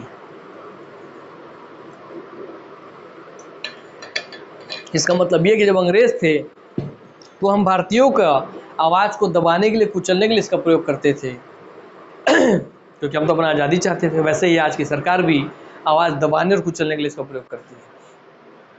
इसी के तहत 10 सितंबर 2012 को एक ध्यान दीजिएगा, इसी के तहत ही 10 सितंबर 2012 को असीम त्रिवेदी कार्टूनिस्ट को गिरफ्तार किया गया कि आपने देशद्रोह किया है। वो भी सोच पड़िए, मैं क्या देशद्रोह कर दिया भाई, जबकि एक असीम त्रिवेदी कार्टूनिस्ट है, न्यूज़ मीडिया में कार्टून बनाते हैं। गिरफ्तार किया गया, जिन्हें बाद में जमानत पर रिहा कर दिया गया। इस धारा के संदर्भ में आलोचकों का कहना है आर्टिकल 13 के प्रावधान के तहत यह धारा समाप्त होनी चाहिए। ठीक है, आर्टिकल 13 के प्रावधान के तहत यह धारा समाप्त होनी चाहिए। इसका मतलब क्या है? आर्टिकल 13 में क्या था कि सर्वोच्च न्यायालय हमारे मौलिक अधिकारों का संरक्षण करती है। सर्वोच्च न्यायालय किसी भी पुराने नियम कानून को न्यायपूर्वक कर सकती है, और सर्वोच्च न्यायालय चाहे तो क्या करेगी कि जो भी ऐसे नियम कानून अधिकार हैं जो वर्तमान में हमारे मौलिक अधिकारों को कम कर रही हैं, अल्पीकरण कर रही हैं, छोटा कर रही हैं, हानि पहुंचा रही है, उनको सर्वोच्च न्यायालय खत्म कर सकती है। तो इसलिए लोग गुहार लगाते हैं कि आप आर्टिकल 13 के तहत जो सर्वोच्च न्यायालय की शक्तियाँ हैं उनका प्रयोग करके इस प्रावधान के तहत यह धारा समाप्त होनी चाहिए। तो आर्टिकल 13 के तहत यह धारा समाप्त कर दीजिए, ये लोग गुहार लगाते हैं। ठीक, समझ में आ गई बातें? जैसे बहुत अंदर अंदर की बात आप समझ रहे हैं। अभी बात यहाँ पे गौर कीजिएगा आप, जब इस व्यक्ति को गिरफ्तार कर दिए और बाद में इसको जमानत पर रिहा भी कर दिए, मगर इस बीच में एक लाइन बहुत बड़ी गहराई छुपी हुई है कि जब इसको पकड़ के पुलिस वाले जेल ले गए हो तो वहाँ उसको किस तरीके से डराया गया होगा, धमकाया गया होगा। तो क्या अब ये दोबारा अपने जीवन में कभी भी ये कार्टूनिस्ट कोई ऐसा कार्टून बना पाएगा जो सरकार के कामों के विरुद्ध में हो? तो नहीं। इन्होंने क्या बनाया था मुझे नहीं पता, मगर कोई और अच्छा कार्टूनिस्ट हो जो उनको बुराई को कार्टून के नज़रिए में दिखा रहा हो कि नेता लोग नेता टोपी पहने और पूरा पैसा लाद के सर पे चल रहे हैं, सलीक बना दिया है, और कोई घूसखोर नेता के बारे में बताया है। क्या गलत किया उसने? और उसको घूसखोरी साबित हुआ तो बना दिया उसने, है ना? तो हाँ सर, गलत तो नहीं है, मगर क्या ये हिम्मत कर पाएगा? नहीं। पुलिस आपको पकड़ के ले जाए आपके घर से और सोचिए मारे 5 झापड़, कूटे हुए को डंटा, बाद में जमानत पर रिहा कर दे, कि अब दोबारा वो काम कर पाएंगे जिसकी वजह से आपको पकड़ के लाए? तो नहीं करेंगे आप। बस वही तो है, आवाज़ दबा दिया कि नहीं, इसलिए इसका दबाने के प्रयोग होता है। इसलिए कहा जाता है कि IPC की धारा IPC 124(1)(a) को जिसमें देशद्रोह है उसको आप सुप्रीम कोर्ट आर्टिकल 13 अनुच्छेद 13 के प्रावधान के तहत ये धारा को समाप्त कर दे। ठीक है, क्योंकि हमारे व्यक्तिगत स्वतंत्रता को नुकसान पहुंचाती है, हमें बोलने की, अपने आप को अभिव्यक्त करने की स्वतंत्रता नहीं देती है। क्योंकि मेरे गले में खराश हो गया है, थोड़ा आवाज़ बैठ गया है। हाँ ठीक हो गया, चलिए ठीक है सर। धारा 66 है। अब देखिए आईपीसी 124 1A देख लिया आप। अब इसमें देखिए धारा 66 क्या है उसको देखिए आप। यह धारा आईटी कानून के तहत सूचना प्रौद्योगिकी अधिनियम 2000 से यह धारा उन मामलों पर लागू होती है। यह आईटी कानून के तहत है ना, आईटी कानून का धारा 66A, ठीक, क्योंकि बना था सूचना प्रौद्योगिकी अधिनियम सन 2000 में, उसकी धारा 66A में क्या बात हुआ है, जो इलेक्ट्रॉनिक संचार माध्यम के द्वारा सूचना, आंकड़े आदि के आदान प्रदान से किसी भी व्यक्ति को कोई भी परेशानी, असुविधा, खतरा, विघ्न, अपमान, दुर्भावना आदि होता है, इसका उल्लंघन होने पर 3 साल तक की सजा व जुर्माना हो सकती है। इसको कहने का मतलब क्या है, जैसे आप भारत में वर्तमान में भी आप देखे होंगे कि हाँ, नूपुर शर्मा नाम था मैडम जी का, तो नूपुर शर्मा जी के किसी बयान पे आपके कुछ हमारे देश में है कुछ विद्रोही तत्व टाइप के लोग, विद्रोही तत्व के लोग बोलने लग गए कि भैया देखिए, जो विवाद हो तो विवाद अपनी जगह पे है, उन्होंने गलत बोला सही बोला तो सही बात है कि हर चीज़ का एक सीमा होता है। जो सामने वाले बोल रहे थे वो भी गलत बोल रहे थे तो ये भी गलत बोली है, कोई सही नहीं है, मगर बोलने की सजा इतनी बड़ी नहीं है कि जो विद्रोही लोग हैं वो ये कहे कि हम नूपुर शर्मा का बीच रोड पे बलात्कार करेंगे, उनका हम मर्डर करेंगे, खून करेंगे। ऐसा बोलना गलत है दोस्त, है ना। वो एक लीगल प्रोसेस है। आपके अगर धर्म संस्कृति के खिलाफ कुछ बोलिए नूपुर शर्मा जी, आप जाइए उनके ऊपर केस कीजिए और उनको क्या कीजिए, सजा दिलवाइए। आप क्यों कानून अपने हाथ में ले रहे हैं, आप क्यों अभद्र बनने हैं, आप क्यों विरोधी तत्व हो रहे हैं, आप क्यों उसको हिंदू मुस्लिम का रूप दे रहे हैं। तो इसी बात पे कहा जा रहा है, उससे लोग बोलने लग गए थे कि नूपुर शर्मा को हम बीच सड़क पे रेप करेंगे, उनको हम बलात्कार करेंगे, उनको हम मर्डर करेंगे, ऐसा तरीके जब लोग बोलने लग गए तो उन लोगों को सोचिए उसी समय इलेक्ट्रॉनिक मीडिया में हमको बस बताए कहाँ रहते नूपुर शर्मा, उसको काट डालेंगे, मार डालेंगे, जब ऐसे विद्रोही तत्व ऐसा बात कर रहे हैं। उसी समय कोई इलेक्ट्रॉनिक मीडिया पे उनके घर का एड्रेस निकाल के डाल दिया, कोई न्यूज़ चैनल हो, कोई सोशल नेटवर्किंग साइट हो, तो उसको जब वो उनका एड्रेस पहुंच जाएगा सभी लोगों तक, है ना, या वो कहाँ आती जाती है, ये सब चीज़ बता दिया जाएगा, तो उनकी जान को खतरा बढ़ गया कि नहीं। और लोग पहुँच के सही में उनका रेप कर दिए, मर्डर कर दिए, तो उसको किसी एक का जान खतरे में चला गया कि नहीं। बस इसीलिए ही ये लगाम लगाया गया कि आप किसी भी इलेक्ट्रॉनिक मीडिया का प्रयोग करके धारा 66A आपको रोकता है कि अगर आप उसको उल्लंघन करते हैं, कि आप किसी भी व्यक्ति को परेशान करते हैं, असुविधा होती है, उसको खतरा होता है, उसको विघ्न आता है, अपमान होता है, दुर्भावना होती है, अपमान भी करते हैं आप किसी का, आप दुर्भावना भी करते हैं, आप गलत भावना से भी किसी चीज़ को डाले हैं, तो इसका उल्लंघन होने पर 3 साल तक की सजा व जुर्माना होगी धारा 66A के तहत। इसके सूचना प्रौद्योगिकी अधिनियम 2000 के धारा के तहत, आईटी कानून के तहत जो बना था सूचना प्रौद्योगिकी अधिनियम 2000, उसके धारा 66A के तहत। तो ये बहुत अच्छी धारा बात है ना, क्योंकि इससे लगाम लगता है कि आप किसी के साथ भैया किसी को परेशान नहीं कर सकता इलेक्ट्रॉनिक मीडिया का प्रयोग करके। आप किसी को गंदा मेल कर दे रहे हैं, किसी को आप परेशान कर रहे हैं, बार बार मैसेज कर रहे हैं, कॉल कर रहे हैं, ये भी अपने आप में क्राइम है, क्योंकि आप उसको परेशान कर रहे हैं। आप किसी कामों में असुविधा खड़ा कर रहे हैं, ठीक, तो ये भी उसमें आप क्राइम में आता है। आप किसी को खतरा किस तरीके से आप उसके लिए खतरा बना रहे हैं, है ना, तो उसमें भी उसमें आता है। आप किसी काम में विघ्न डाल रहे हैं, किसी का अपमान कर रहे हैं, गलत उसके बारे में डाल रहे हैं, सोशल नेटवर्किंग साइट्स पे उसके गलत फोटो डाल दे रहे हैं, गलत तरीके से बातें डाल रहे हैं, तो सब ये दोस्तों क्राइम का है। दुर्भावना, आपने किसी गलत भावना से कुछ चीज़ें बोल दी, लिख दी, कर दी, वो सब क्राइम है और आपको 3 साल तक की सजा व जुर्माना हो सकती है और इससे भी ज़्यादा हो सकती है। ठीक है, वो डिपेंड करता है कि आपने क्राइम किस रूप में किया है। तो ये इलेक्ट्रॉनिक मीडिया पर लगाम लगाने के लिए अच्छा है धारा 66A। वर्तमान में धारा शाहीन व रीनी श्रीनिवास, है ना, कौन, यह धारा किस पे लगी है, तो वर्तमान में धारा शाहीन व रीनी श्रीनिवास की गिरफ्तारी से चर्चा में आई। तो ये धारा कब से चर्चा में, ये धारा चर्चा में आई शाहीन व रीनी श्रीनिवास के गिरफ्तारी से।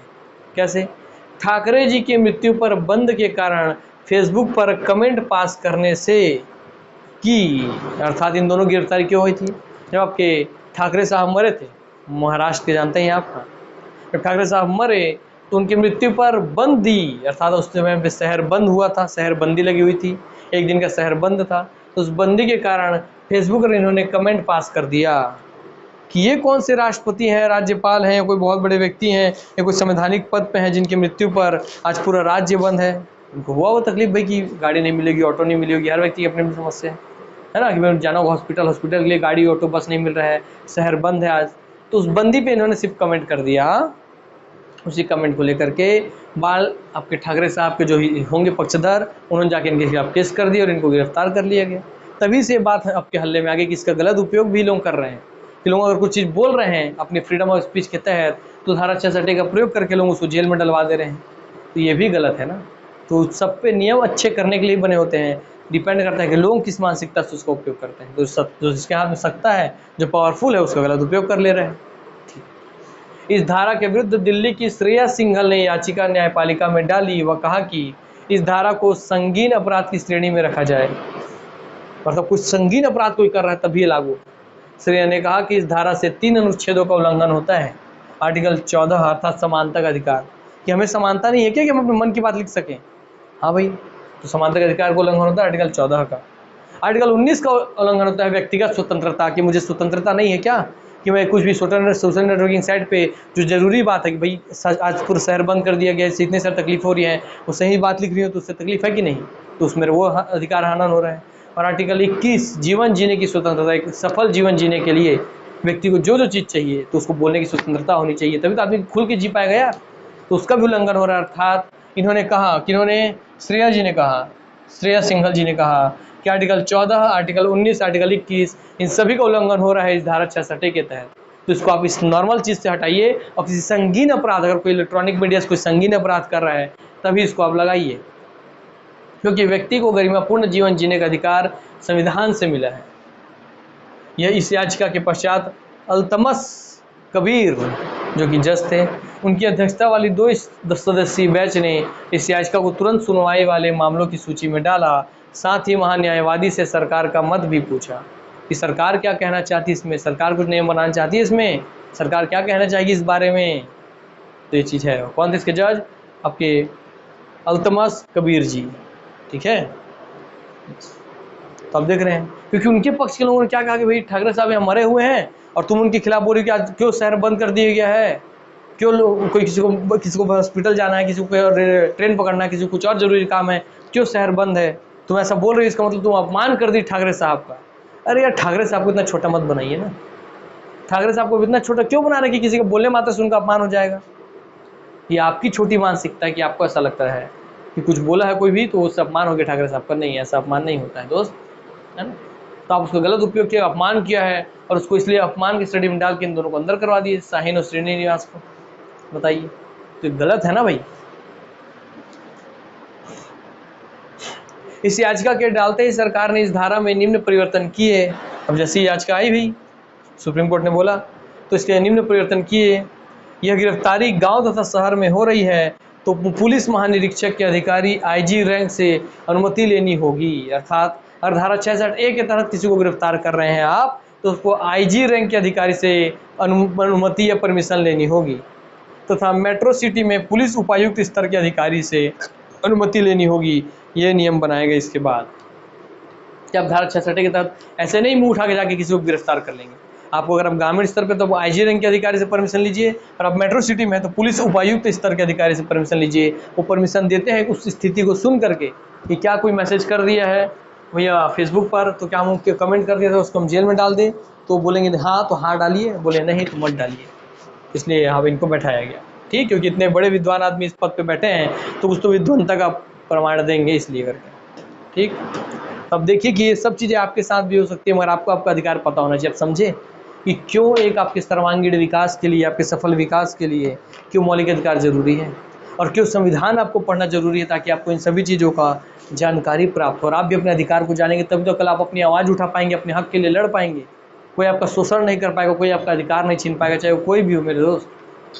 क्यों? तो आपको पढ़ने से तो ज्ञान होगा, है ना। तो इसीलिए बात ध्यान रखिए कि कोई छोटी मोटी बात नहीं है तो संविधान आप पढ़ रहे हैं, है ना।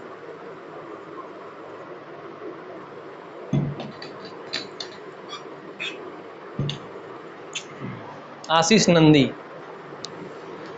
आइए। आशीष नंदी ने 26 जनवरी को जयपुर साहित्य महोत्सव में पिछड़े वर्ग के विरुद्ध आपत्तिजनक बयान दिए, जिसका तीव्र विरोध हुआ। इस विरोध के साथ ही इन पर एफआईआर कर दी गई। एफआईआर के बाद अनुसूचित जाति से जुड़ी आपराधिक धारा व अन्य आपराधिक धारा 506 लगाई गई। इन सभी धाराओं के तहत अधिकतम 2 साल तक की सजा का प्रावधान है। यह मामला न्यायपालिका में गया। न्यायपालिका ने इनकी गिरफ्तारी पर रोक लगाया कि इनको गिरफ्तार क्यों मत कीजिए, तथा सीजी छत्तीसगढ़, महाराष्ट्र व बिहार सरकार से 4 हफ्ते के भीतर जवाब मांगा। इन सभी राज्यों के शहरों में रायपुर, नासिक, पटना में नंदी के खिलाफ पूर्व से एफआईआर दर्ज थी। न्यायपालिका ने कहा कि अभी तक क्या किया गया है बताया जाना चाहिए। आप समझ रहे हैं कि एक जगह किसी ने भैया बोल दिया और देखिए हर अलग अलग राज्यों में उनके ऊपर केस हो गया कि कैसे इन्होंने बोल दिया। आप समझ रहे हैं देश में, ठीक। तो भैया जो भी शिक्षक भर्ती वाले हैं, आपको खुद एहसास हो रहा होगा, या और भी जो हमारा एक्सपीरियंस जो तैयारी कर रहे हैं कि हम किस स्तर का पढ़ रहे हैं, हमको किस स्तर का नॉलेज मिल रहा है इस क्लास में। तो इलेक्ट्रॉनिक संचार माध्यम के द्वारा सूचना, आंकड़े आदि के आदान प्रदान से किसी भी व्यक्ति को कोई भी परेशानी, असुविधा, खतरा, विघ्न, अपमान, दुर्भावना आदि होता है तो आरोपी को कौन सा धारा लगाया जाता है? आपको आसानी से पता है, धारा 66A आईपीसी की धारा सन 2000 के तहत, आईपीसी की धारा 2000 ए हो गया, ठीक। ये प्रीवियस ईयर क्वेश्चन है, तो ये मत समझिएगा कि आपके एग्जाम में से क्वेश्चन से नहीं आते हैं, मगर आपसे नहीं बनते, क्योंकि दोस्तों आप तो सुने ही था, आप तो सोचे नहीं होंगे क्या है सब चीज़ पढ़ना पड़ेगा क्या हमको ऐसा चीज़ पढ़ना पड़ेगा। तो संविधान में धारा कहाँ से आ गया? मैंने तो संविधान का हिस्सा नहीं, क्योंकि इससे संविधान के आर्टिकल 14, 19 और 21 का उल्लंघन हो रहा था। यस, तो इसलिए ध्यान रखिएगा, संविधान सभी से जुड़ा हुआ है, और आपको जब इसको आप पढ़ते हैं व्यापक स्तर पे, तो आपको खुद अपने जीवन के बारे में बहुत सारा माइंड आपको खुलता है, आपको अपने अधिकार पता चलते हैं। आर्टिकल 20 हम आते हैं दोस्तों, अब जाके आपको समाप्त होता है स्वतंत्रता के अधिकार में 19, 20, 21, 22 जो 4 अनुच्छेद उसमें केवल अब समाप्त होता है 19। अब जाके समाप्त हो रहा है आपका अनुच्छेद 19। समझ में आया बात? 2 क्लास हो गया, इसमें अनुच्छेद 19 बस खत्म होता। अब समझिए कि कैसे हम लोग किस स्तर का पढ़ाई कर रहे हैं और कैसे आपके भी क्वेश्चन छूट जाएगा। अब आप पढ़ेंगे 20, 21, 22, तो इसमें इस पार्ट में केवल आप 20 पढ़ेंगे, 21, 22 हम नेक्स्ट पार्ट में पढ़ेंगे। तो आर्टिकल 20 अपराध हेतु दोष सिद्धि के संदर्भ में संरक्षण। तो आर्टिकल 20 क्या है कि अपराध हेतु दोष सिद्धि के संदर्भ में संरक्षण, यह है आर्टिकल 20, ठीक। आइए देखते हैं, आपको समझना होगा कि भाई कोई भी अपराध आपने कर लिया है, तो आपको अगर दोष सिद्ध हो गया कि आपने वो अपराध आपने किया था, आपको दोष सिद्ध हो गया, तो उसके संदर्भ में कुछ संरक्षण। सर ये कैसे सर, कि मैंने कोई अपराध किया, मेरा दोष सिद्ध हो गया कि हाँ मैं अपराध किया हूँ, फिर मुझे क्यों संरक्षण दिया जा रहा है? अरे संरक्षण जरूरी कैसी? अरे भाई आपने अपराध, सोचिए आपने एक बार क्या किया, आपने किसी का सर फोड़ दिया, ठीक, आपको जेल में डाल दिया गया, 6 महीने रख दिया गया, आप उसका सजा काटे, वो बाहर आ गए। जैसे आप बाहर आए, बोले नहीं तुमने सर फोड़ा था ना, तुमने एक बार सर फोड़ा था, अब तुमको फिर 6 महीने डालेंगे। सोचिए आप एक बार क्राइम किया और आपको बार बार सजा दे रहा उसी चीज़ का, बार बार सजा दे, तो ये गलत है ना। एक क्राइम के लिए केवल एक ही बार सजा होती है मेरे दोस्त, आपके साथ कोई ऐसा दोबारा नहीं कर सकता। इसी बात को आपको समझना है कि आपको यह अनुच्छेद 20 के तहत प्राप्त है वो संरक्षण, कि अगर आपके अपराध में अगर आप दोष सिद्ध हो भी गए हैं तब भी आपको कोई संरक्षण प्राप्त है, आपको फिर भी कुछ सुरक्षा प्राप्त है, वो अनुच्छेद 20 के तहत। अब सोचिए आप कितना अच्छा चीज़ जाने आज, है ना, कि एक ही क्राइम के लिए आपको बार बार सजा मत मिले। आइए, तो पूर्व कानून से संरक्षण, protection from export facto law, उस विधि के तहत दंड नहीं दिया जा सकता, अर्थात आपको उस कानून के तहत दंड नहीं दिया जा सकता जो अपराध के समय प्रभाव में न हो। यह केवल आपराधिक मामलों पर लागू होता है, सिविल पर नहीं। ये भी बता दूँ, जो बात है बोला मैंने, ये भैया केवल आपके आपराधिक मामलों पर लागू होता है, सिविल पे नहीं। अब आपको एक बात समझना जरूरी है कि क्या बोला, पूर्व कानून से संरक्षण। तो इसका मतलब है कि जब मैंने, मान लीजिए मैंने किसी को बोला हट, मैंने क्या नहीं बोला बस हट, तो हट बोलने पे पहले कोई कानून नहीं बना हुआ था, पहले मेरे हट बोलने से पहले ऐसा कोई भी कानून नहीं बोला था कि हट मैं बोलूँ हट तो मुझे जेल हो जाए।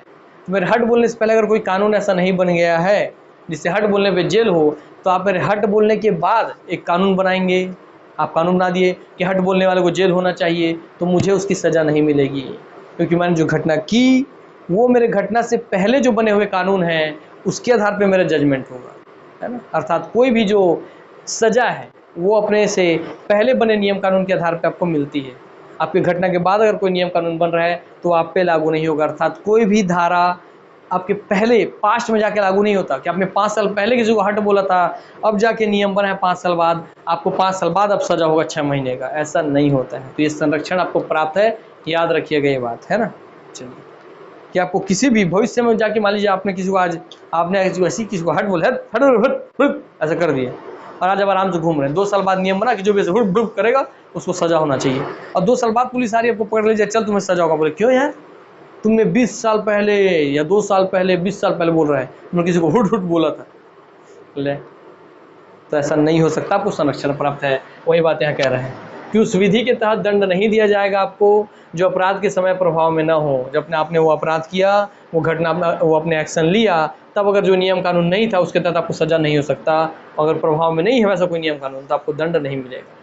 मगर ये बात केवल आपराधिक मामलों पर लागू होता है, सिविल पर नहीं। जैसे कहने का मतलब सिविल पर नहीं, मतलब अगर आपको जमीन का कोई विवाद है जो आपको पहले विवाद चालू हो गया, मगर 5 साल बाद उस विवाद को सुलझाने का कोई नियम कानून बना, तो 5 साल बाद सरकार उस बने हुए नियम के तहत आपके विवाद को सुलझा सकती है ना। तो सिविल न्यायालय यही है, ठीक, जहाँ पे जमीन जायदाद सबसे जुड़ा हुआ बात देखा जाता है, शादी वादी संबंधी तलाक वलाक वाला सब चीज़ है, मगर क्राइम पे नहीं लागू होता है ये, ठीक। फिर आता है दूसरा बात कि दोहरे दंड से मुक्ति, प्रोटेक्शन फ्रॉम डबल जियोपार्डी, अर्थात एक अपराध के लिए 2 बार दंड नहीं दिया जाएगा, लेकिन यह मामला केवल न्यायपालिका के संदर्भ में है, प्रशासनिक विभाग के संदर्भ में नहीं। अर्थात आपने कोई क्राइम एक बार किया है तो एक ही क्राइम का सजा आपको बार बार नहीं दिया जाएगा, एक क्राइम का सजा केवल एक बार होता है, वही बात यहाँ पे बोल रहे हैं, ठीक। चलिए आता है तीसरा, स्वयं के विरुद्ध गवाही देने से संरक्षण। आपको खुद पुलिस आपको खुद के खिलाफ गवाही देने के लिए जबरदस्ती नहीं कर सकती। चल सच बता दे, मार टुकड़ा, ऐसा तो गलत है। अगर आप जाके कहीं न्यायालय आप पहुंच गए और आप बोल दिए कि जज साहिबा या जज साहब, इन्होंने मुझे मेरे खिलाफ ही गवाही देने के लिए बहुत कूटा है, बहुत मारा है भैया, बहुत पीटा है लोग, ऐसा अगर आप कर दिए दोस्तों, तो वो आदमी जो पुलिस ऑफिसर वहीं सस्पेंड हो जाएगा। समझ में आ गया बात। और पुलिस जज साहिब उनको सस्पेंड कर देंगी, हड़का देंगी, हाँ ठीक है। मगर उसके बाद क्या होता है, लोग ऐसा बोल नहीं पाते सर। तो क्यों नहीं बोलते लोग जाके न्यायपालिका में? क्योंकि आपके जाने से पहले ही पुलिस आपको बता देगा कि देख बेटे, मैं 20 साल से यहाँ ड्यूटी कर रहा हूँ, तू मेरे खिलाफ बताएगी मैं तेरे को पीटा हूँ, कूटा हूँ, तो मेरे पूरे डिपार्टमेंट से तू पंगा ले लेगा। और वहाँ जज साहब मुझे भले ही सस्पेंड कर दे, मगर तू फिर वापस जेल में ही आएगा, तो मेरे बाकी साथी तेरे को मारेंगे और मैं भी आके लीगल तरीके से मारूंगा, कौन किसको क्या बता पाएगा। हाँ, तो आदमी डर में कुछ नहीं बोलता, नहीं जज साहिबा मुझे कोई दिक्कत नहीं हुआ, जब मुझे साहिबा मैं जेल में अच्छे से ऐश कर रहा था, बल्ले बल्ले। हाँ, तो ऐसे ही होता है दोस्त। मगर आपको नियम के तहत भी ये बात है कि पुलिस आपके साथ ज़बरदस्ती नहीं कर सकती, बोलने तक के लिए भी। तो अगर वो हाथ उठाती है, मारती है, तो पूरा इलीगल काम है ना। हालांकि इस न्यायपालिका को पता होता है कि पुलिस इससे सच्चाई जानने के लिए इसको कूटेगी पीटेगी, फिर भी पुलिस न्यायपालिका इसलिए पुलिस रिमांड पे भेज देती है वापस। समझ में आया बात कि बिना पीटे कूटे कैसे सच्चाई बताएगा। स्वयं के विरुद्ध गवाही देने से संरक्षण, कि कोई भी आपको खुद के खिलाफ गवाही देने की, हाँ जज साहिबा मैंने ही मर्डर किया था, ऐसा आपसे नहीं करवा सकती है, ठीक। किसी भी व्यक्ति को खुद के विरुद्ध गवाही देने के लिए मजबूर नहीं किया जा सकता। यह मौखिक व लिखित दोनों संदर्भ में लागू होता है कि मौखिक तौर पे भी आपको जबरदस्ती नहीं करेगा, लिखवाने में भी जबरदस्ती नहीं करेगा। चलो लिखो कि तुम नहीं मारा था, चलो बोलो कि तुम नहीं मारा था, ऐसा नहीं कर सकता। तो आपको देखिए कितने चीज़ से संरक्षण हुआ। पहले किसी क्राइम के लिए आपको बाद में सज़ा नहीं होगा, एक क्राइम के लिए बार बार सज़ा नहीं होगा, आपको खुद के लिए गवाही देने से सुरक्षा मिल रहा है। ये सारे अधिकार आते हैं दोस्तों अनुच्छेद 20, अपराध हेतु जो भी आपने अपराध किया उससे दोष सिद्ध भी आप हो गया, उसके संदर्भ में आपको क्या क्या संरक्षण प्राप्त है, क्या क्या सुरक्षा प्राप्त है, उसके तहत अनुच्छेद 20 सोचिए आपको पता होना चाहिए था कि नहीं। आज से पहले इतना प्रैक्टिकल तौर पे आपको पता था ये बात, तो आप में जो पढ़े होंगे उनको पता होगा, जो नहीं पढ़े थे दोस्तों उनके लिए तो आज जाने ना पहली बार कि हाँ सर हमको अपना अधिकार पता होना चाहिए कि पुलिस हमारे साथ क्या कर सकता है क्या नहीं। आइए तो शिक्षक वाले जो भाई बंधु हैं, आइए देखिए भैया, और अभी जितने एग्जाम वाले हैं प्रीवियस ईयर क्वेश्चन ही आए आपके एग्जाम में। भारतीय संविधान के किस अनुच्छेद के अंतर्गत अपराध हेतु दोष सिद्धि के संदर्भ में संरक्षण दी गई है, तो आप बताइए। ठीक, तो भारतीय संविधान के किस अनुच्छेद के अंतर्गत अपराध हेतु दोष सिद्धि के संदर्भ में संरक्षण दी गई है, तो आप बोलेंगे सर अनुच्छेद 20 के तहत दोष सिद्धि से संरक्षण दी गई है। याद रहेगा जीवन भर ये सर। इससे पहले आपने 4 स्वतंत्रता में 4 आते हैं, 1919, 20, 21, 22। 19 आपने पढ़ा पूरा, 20 में आपने क्या देखा, दोष सिद्धि के विरुद्ध संरक्षण, है ना। उसमें आपको भैया कोई खुद का गवाही देने के लिए मजबूर नहीं करेगा, एक ही क्राइम के लिए 2 बार सजा नहीं देगा, आपके अगर क्राइम पहले किए हैं आप और बाद में नियम बंदा तो उसके तहत आपको सजा नहीं होगा। ये तीनों सुरक्षा प्राप्त है आपको अनुच्छेद 20 के तहत, ठीक है, दोष सिद्धि के विरुद्ध संरक्षण। तो आर्टिकल हो गया भाई 20, दोष अनुच्छेद 20 अंतर्गत अपराध हेतु दोष सिद्धि से संरक्षण देता है, तो बी अनुच्छेद 20। निम्नलिखित में से कौन कौन से प्रावधान अनुच्छेद 20 के अंतर्गत आते हैं? ये संभावित प्रश्न है, मतलब आने वाले समय में आपसे ऐसे ही क्वेश्चन पूछेगा, एक्सपेक्टेड क्वेश्चन दोस्तों। मैं बोला ना हर एक तरीके से आपका एग्जाम डिजाइन करवाया जा रहा है, जिससे प्रीवियसली पूछा गया क्वेश्चंस उसको अभी उस आधार पर डिज़ाइन करवाया जा रहा है ताकि आपको आने वाले समय में क्वेश्चन बने। तो देखते हैं सर अनुच्छेद 20 के तहत कि दंड विधि का भूतकालिक परिवर्तन नहीं होगा। ठीक है, दोहरे दंड संरक्षण, हमें दोबारा दंड नहीं मिलेगा। किसी व्यक्ति को अपने ही मामले में गवाही के लिए बाध्य नहीं किया जा सकता, सही बात है। तो अगर आपको जो दंड विधि है उसका भूतकालिक परिवर्तन नहीं होगा, भूतकालिक परिवर्तन मतलब भूतकाल में कोई क्राइम हुआ था, नियम आज बना है तो उसको अब सजा नहीं होगी, क्योंकि क्राइम भूतकाल में हुआ था और आप नियम अब बनाए हो उस क्राइम के लिए, तो अब उसको सजा नहीं होगी। इसी को बोल रहा है किसी भी दंड को भूतकाल में कोई जो काम हुआ था उसमें अभी परिवर्तन या अभी वो लागू नहीं होगा। अगर मैंने हट बोला था 20 साल पहले, तो उस 20 साल के हट बोलने के लिए मेरे को 20 साल बाद अगर कोई नियम बनता है कि हट बोलने वाले को जेल होगा, तो वो मुझे अब 20 साल बाद कोई सज़ा नहीं दे सकता। अर्थात भूतकाल के बाद के लिए मुझे वर्तमान में सज़ा नहीं देगा, क्योंकि भूतकाल में उस बात के लिए सज़ा नहीं था, तो मुझे कोई सज़ा नहीं मिलेगी। ठीक, मेरे क्राइम से पहले नियम बने हुए होंगे तभी मुझे सज़ा मिलेगी। दोहरे दंड से संरक्षण अर्थात एक क्राइम के लिए केवल एक ही बार सज़ा होगी और किसी व्यक्ति को अपने ही मामले में गवाही के लिए आप बाध्य नहीं कर सकते। ये उपरोक्त सभी चीज़ें आती हैं अनुच्छेद 20 दोष सिद्धि के विरुद्ध संरक्षण में। तो आंसर होगा डी, उपरोक्त सभी। ये गलत लिख दिए हैं तो हो गया बी, ये नहीं डी आएगा। ठीक, तो डी लिख लीजिएगा दोस्तों, है ना। ठीक, तो चलिए आपको यहाँ पे समझ में आ गया। तो आइए आपके सामने में एक बार, ठीक, चलिए सर हमने क्या देखा? सर हमने देखा स्वतंत्र, देखिए पहले आपने देखा सर समानता अधिकार, उससे पहले भी लिख लेते हैं। सर आपने इससे पहले 2 अधिकार अनुच्छेद पढ़े थे, 12 और 13। इसको आप जानते हैं सर, इसमें राज्य था, इसमें था सर सुप्रीम कोर्ट की शक्तियाँ। फिर आपने कहा सर समानता अधिकार, समानता, इसके तहत क्या समानता देखिए सर हम लोग ने 14 से देखिए 12-13 हो गए, तो 14 से लेकर 18 तक। फिर आप देखिए सर स्वतंत्रता का अधिकार, स्वतंत्रता में आप देखिए सर 19 से लेकर होता है सर आपका 22 तक, तो इसमें आपने 19 पढ़ लिया, सर आपने 20 पढ़ लिया, जो कि दोष सिद्धि के विरुद्ध संरक्षण था। 19 आपका व्यक्तिगत स्वतंत्रता, कि आपको व्यक्तिगत तौर पर कितनी सारी स्वतंत्रता है, तो मेरा फ्रीडम बोलने की स्वतंत्रता है, अपने आप को अभिव्यक्त करने की स्वतंत्रता है, लिखने की स्वतंत्रता, नाचने की, गाने की, घूमने की, फिरने की, खाने की, पीने की, निवास करने की, बिजनेस व्यापार करने की, संपत्ति की, ठीक संपत्ति हटा दिया था, हाँ, सम्मेलन करने की, संघ बनाने की, इन्फॉर्मेशन मांगने की, है ना, मैसेज करने की, कमेंट करने की, सोशल नेटवर्किंग साइट पे, ठीक, मुझे किसी चीज़ तकलीफ है तो उसमें सम्मानपूर्वक अपने बातों को रखने पे, कुछ गलत बात को सही तरीके से रखने की, सभी चीज़ों की स्वतंत्रता है। ठीक, इलेक्ट्रॉनिक मीडिया पे जितनी प्रकार की व्यक्तिगत स्वतंत्रता है आता है दोस्तों आपके अनुच्छेद 19 में। इस 19 को आप देखते हैं क्या, आपने बोला व्यक्तिगत स्वतंत्रता,